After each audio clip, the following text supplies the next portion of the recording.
समाचार प्लस की खास पेशकश मुखिया जी जिंदाबाद लेकर इस वक्त हम पहुंच चुके हैं रोहतास जिले के जयश्री पंचायत में।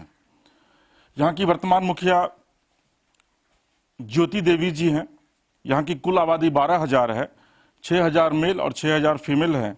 काराकाट प्रखंड में यह पंचायत पड़ता है और हमारे साथ बात करने के लिए मौजूद हैं रितेश सिंह, जो मुखिया जी के प्रतिनिधि हैं। लेकिन आपको बता दें कि पटना में बैठकर बिहार के मुख्यमंत्री नीतीश कुमार यह दावा करते हैं कि बिहार के हर एक गांव में 24 घंटे बिजली रहती है।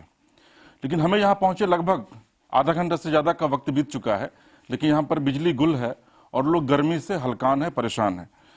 हम सीधे बात करेंगे रितेश सिंह जी से और यह समझने की कोशिश करेंगे कि आपके इलाके में बिजली क्यों गुल है। रितेश जी, सबसे पहले तो आपका बहुत स्वागत है हमारे खास कार्यक्रम मुखिया जिंदाबाद में। पटना में बैठकर मुख्यमंत्री यह दावा करते हैं कि बिजली बिहार के हर एक गांव में 24 घंटे रहती है, लेकिन आपके यहाँ बिजली नहीं है। जी, मैं आपको ये बता दूं कि बिजली की समस्या जो है पूर्व से बहुत ही बेहतर गांव में है, इसमें कहीं दो राय नहीं है। हम लोग कुछ समय शहर में भी व्यतीत करते हैं, शहर से अधिक आज गांव में बिजली रहती है, इस बात से मैं इनकार नहीं कर सकता। इसमें सत्यता है, बिजली किसी कारणवश मौसम जो खराब है इसमें कहीं कोई प्रॉब्लम हुआ होगा, इसलिए बिजली नहीं है। ऐसा नहीं है कि बिजली की बहुत बड़ी समस्या हमारे यहाँ है, बिजली में अभूतपूर्व सुधार हुआ है, इसे हम कह सकते हैं। रितेश जी, ज्योति जी जब चूंकि 10 साल से लगातार प्रतिनिधित्व कर रही हैं इस क्षेत्र का, क्या कुछ खास काम किया है आप लोगों ने इस इलाके में? देखिए, पंचायत के अंतर्गत जो भी संसाधन हमें प्राप्त है, पंचायत में सर्वप्रथम हम लोग एक काम प्रारंभ किए कि जो एक अराजक माहौल बना हुआ था कि हर विकास का जो भी सरकारी तंत्र के द्वारा वो आवास का लाभ हो चाहे अन्य कोई भी लाभ हो, जिसमें बहुत सारे पैसे की उगाही की जाती थी, सर्वप्रथम मैंने इस पर अंकुश लगाने का काम किया कि किसी भी सरकारी लाभ में किसी भी बिचौलिया के माध्यम से आप पैसा देने का काम नहीं करें। ये आपके लिए योजना है और आप तक पहुंचेगा अगर इसके आप हकदार हैं तो। और ये रोड को बनाए हुए मुझे लग रहा है कि 15 साल हो गए, जिस पथ से आप गए हैं गाँव के अंतिम छोर तक और पुनः यहाँ वापस आए हैं, तो हर जगह रोड की समस्या थी। धीरे धीरे मूल रोड का निर्माण शुरू हुआ, हर जगह पीसीसी करना प्रारंभ किए, उसके बाद जो गली बचे हुए थे उनमें काम प्रारंभ किए। हमको लगता है, मैं ईमानदारी से ये कह सकता हूँ कि अब हमारे यहाँ वैसे ही सड़क वंचित रह गए होंगे कुछ एकाध, ऐसे नहीं है कि मैं कह रहा हूँ कि मेरे यहाँ विकास है ही नहीं, करना शेष ही नहीं है, ये तो मैराथन चलते रहेगा। लेकिन अभूतपूर्व विकास करने का एक प्रयास, ईमानदार प्रयास जो होता है, मैंने बिल्कुल किया है, वो चाहे जिस क्षेत्र में हो। हमारे यहाँ बहुत पुराना विद्यालय है, बुनियादी विद्यालय, जिसमें हम लोग भी पढ़ा करते थे और विद्यालय का जो अस्तित्व उस समय होता था, शिक्षा के क्षेत्र में थोड़ा गिरावट जरूर बीच में हुआ है, लेकिन उसके सुधार में भी हम अभूतपूर्व प्रयास किए। कस्तूरबा आवासीय विद्यालय लाने का प्रयास, पहल जो होता है एक प्रतिनिधि के रूप में, बिल्कुल ईमानदारी से हमने किया। आज विद्यालय के रूप में हमारे विद्यालय में वो स्थित है। विद्यालय जीर्णशीर्ण अवस्था में था, विकास हो रहा है, कुछ चीज़ें शेष है, अभी भी जितने बच्चे हैं उनके बराबर वहाँ कक्ष नहीं है। हमारे यहाँ मैराथन प्रयास किया जा रहा है और शिक्षा की गुणवत्ता के लिए विद्यालय में जाना भी होता है, शिक्षक लोगों से बात भी करना होता है और उन्हें जो मेरा परामर्श है वो विद्यार्थी के साथ उनके शिक्षक को भी देने का काम किया जाता है। रितेश जी, एक बड़ा सवाल है कि मुख्यमंत्री का एक ड्रीम प्रोजेक्ट है 7 निश्चय योजना। 7 निश्चय योजना कितना आपके पंचायत में धरातल पर पहुंचा है? देखिए, 7 निश्चय में कुछ टेक्निकल समस्याएं निश्चित रूप से हम लोगों के साथ आई है। 7 निश्चय में नल जल का जो योजना है उसका मॉडल पीएचडी है। पीएचडी अपना प्राकलन जो है उसके द्वारा विभागीय काम जो किया जाता है उसके लिए प्राकलित राशि 40 लाख 42 लाख रुपए है और पंचायत को कम संसाधन में आप काम करने को कहते हैं, कहीं ना कहीं ये राशि काम करने में समस्या के रूप में आती है। और कुछ चीज़ें हैं कि सरकार के द्वारा निर्धारित मापदंड है, उसके अनुकूल हम अपना उसमें कोई टेक्नोलॉजी नहीं लगा सकते हैं। नहीं तो देखिए, जिस ग्राम में बैठे हैं यहाँ 5 वार्ड हैं और अगर मेरे सूझ से यहाँ नल जल का काम हो तो एक ही टावर, एक ही टंकी होता है जिससे पूरे गांव को सप्लाई प्राप्त हो जाता और वो बहुत सफल होता है। जी, आपके अनुसार मतलब फंड सरकार को और बढ़ाना चाहिए नल जल योजना? इसका प्राकलन जो है, मैं समझता हूँ, मेरी जो सूझ काम करती है इतने दिन काम करने के बाद, कि पहले गवर्नमेंट के पास एक प्रोजेक्ट हो, पहले हम एक ब्लूप्रिंट बनाए किसी चीज के लिए, जैसे नाली का ही विकास है। मेरे पास संसाधन है कि एक गली का हम नाली निकाल दिए, उतना ही राशि मुझे प्राप्त है। वो नाली जाएगा कहाँ, उसका जल जाएगा कहाँ? अभी वर्तमान में एक योजना चल रहा है जो यूनिसेफ और पंचायत के माध्यम से जिसका सर्वे कार्य चल रहा है, वो स्वच्छता से ही संबंधित है। हर घर में डस्टबिन और उसका जो गीला और सूखा कचरा है उसके निष्पादन के लिए ग्राम पंचायत में एक क्लस्टर अनुसार शेल्टर बना के और वहाँ एकत्रित करके जो पॉलीथीन है उसको रिसाइकलिंग किया जाए और जो अन्य पदार्थ हैं जिससे कि हम खाद बना पाएंगे उसका रिसाइकलिंग हो। रितेश जी, एक बड़ा सवाल है, कहा जाता है कि धान का कटोरा है आपका यह इलाका, धान की यहाँ पर बहुत ज़्यादा पैदावार होती है, किसानों को उचित मूल्य मिल पाता है? देखिए, बहुत बड़ा समस्या है कि पैक्स अध्यक्षा भी मेरी माता जी हैं, तो इस संस्थान से भी हम जुड़े हुए हैं। वो है क्या कि सरकार के द्वारा जो खरीद की मापदंड रखी गई है उसमें हमारे यहाँ किसान के यहाँ भंडारण की सर्वप्रथम क्षमता नहीं है।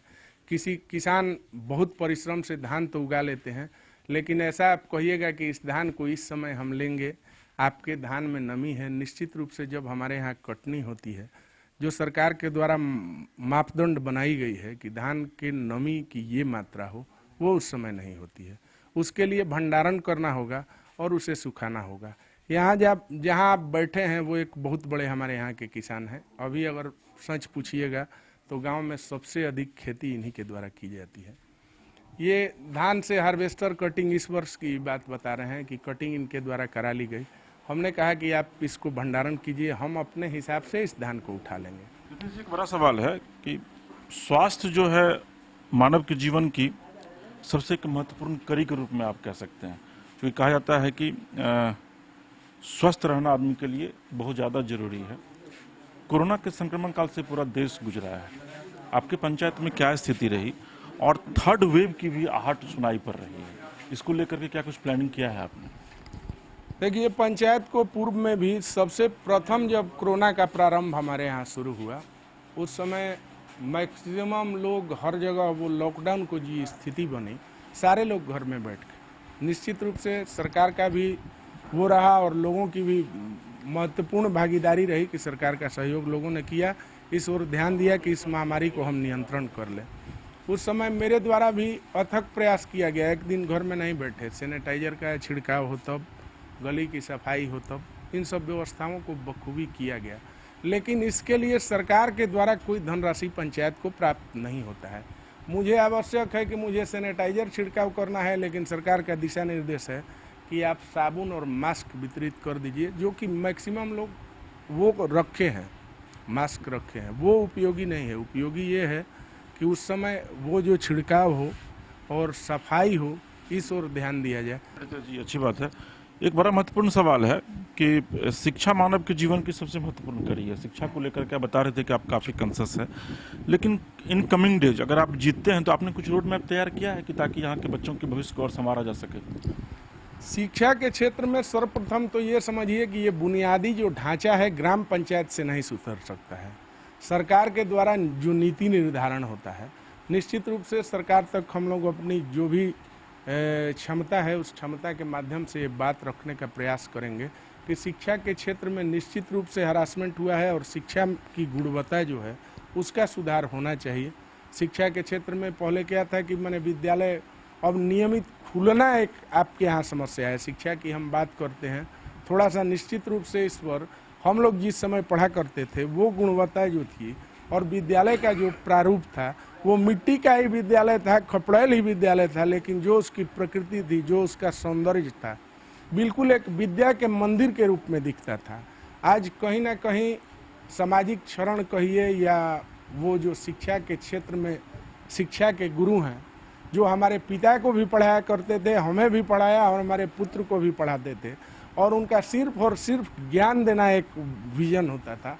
आज वो चीज़ें कहीं ना कहीं लग रहा है कि उस क्षेत्र में गिरावट आया है। रितेश जी, चूँकि ज्योति जी खुद महिला हैं, 10 साल से हैं इस इलाके में, एम्पावरिंग वीमेन की बात होती है, महिला सशक्तिकरण की बात होती है, महिलाओं के लिए क्या कुछ काम किया है आप लोगों ने और आने वाले दिनों में क्या कुछ करेंगे? महिलाओं के एम्पायरिंग के लिए तो सबसे बड़ा, देखिए, हम एक पारिवारिक संरचना की बात करते हैं। आज सरकार के द्वारा जो एम्पायरिंग की बात की जाती है कि हम महिलाओं को सशक्त बनाएंगे, हम जिस संस्कृति से जुड़े हैं उस संस्कृति में नारी का जो स्थान प्राप्त है वो भूतो न भविष्यति कोई सरकार नहीं दे पाएगी, हमारे जैसा जनप्रतिनिधि नहीं दे पाएंगे। वो तो हमारे सभ्यता और संस्कृति की मूल धरोहर है जिस पर हम भी खड़े हैं, आप भी खड़े हैं।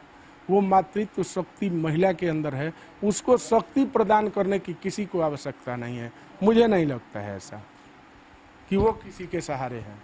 चलो रितेश जी, करप्शन एक बड़ी समस्या है पूरे बिहार में, कितना जूझना पड़ता है आपको?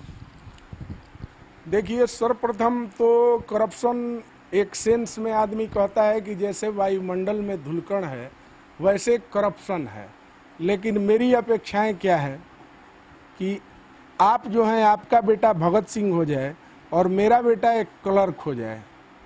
हम मानसिकता को बदलना होगा और उसमें आम आवाम सबकी भागीदारी सुनिश्चित करनी होगी, तब करप्शन खत्म होगा। हम एक सेंस रखते हैं जब बेटी का ब्याह करने जाते हैं उस समय भी कि नौकरी किस चीज़ में लड़का करता है, तो बिहार पुलिस में करता है तो इसको बाहरी सोर्स होगा, अगर फौज में करता है तो वेतनजीवी है। सामान्य लोग भी ये भाषा का प्रयोग करते हैं कि हम तो वेतनजीवी हैं, हमको अतिरिक्त कुछ मिलता नहीं है। तो जिसे मिल रहा है वो तो ले रहा है, जिसे नहीं मिल रहा है उसे भी उम्मीद है कि हमें भी प्राप्त हो जाता। इस मानसिकता से तो बाहर आना होगा हमें। रितेश जी, एक आखिरी सवाल है। बहुत बातें आपने कही, बहुत काम किया आपके अनुसार इस इलाके में। जनता इस बार आपको क्यों वोट दे? ये जनता डिसाइड करेगी कि अगर उनका मजदूरी हमने ईमानदारी से किया होगा तो मुझे पारिश्रमिक देने का काम करेंगे, अन्यथा मुझे इनकार कर देंगे। और जनता जो मुझे मान सम्मान दी है इस ग्राम पंचायत से, और उस मान सम्मान को मैंने बढ़ाने का जो प्रयास किया है, हम लोगों के सहयोग से प्रखंड में भी प्रमुख का वो जो चयन होता है, लगातार विगत 2 टर्म से हम लोग प्रमुख बनाने का भी काम करते हैं और इस पंचायत को मर्यादा को निश्चित रूप से बढ़ाने का हमने काम किया है। तो ये जनता तय करेगी और जनता के हम ऋणी हैं। चलिए रितेश जी, अपनी बातों को बड़ी बेबाकी से इन्होंने रखा और इनका ये कहना है कि जयश्री की जनता के लिए इन्होंने काम किया है, आगे भी काम करते रहेंगे। फिलहाल मुखिया जी जिंदाबाद में इसके राजीव को दीजिए इजाज़त और आप देखते रहिए समाचार प्लस। नमस्कार।